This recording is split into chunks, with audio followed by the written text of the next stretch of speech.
Kalat ngayon sa social media ang balitang nandito na raw sa Pilipinas ang 13 retiradong barkong pandigma ng Amerika. Marami nang napaniwala niyan pero teka, i-fact check po natin yan.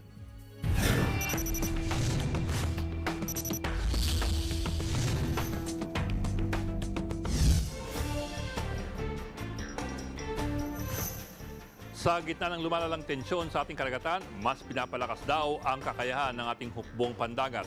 Ang sabi sa isang YouTube video, tumanggap raw ang Pilipinas ng 13 pinakamalakas at pinakamalaking retiradong warships mula po sa Amerika.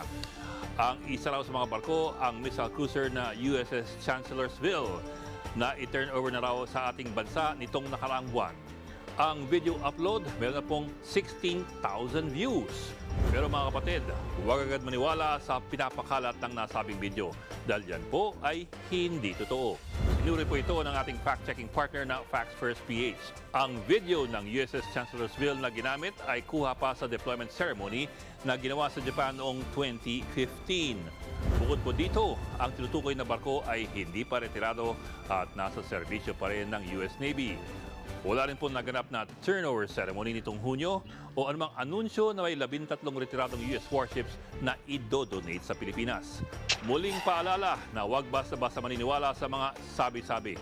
Ugali na kumuha lamang ng impormasyon sa mga mapagkakatiwalaang source. Mga kapatid, Ed Lingaw po, maging maalam at may pakialam sa mga napapanahong balita sa ating bansa.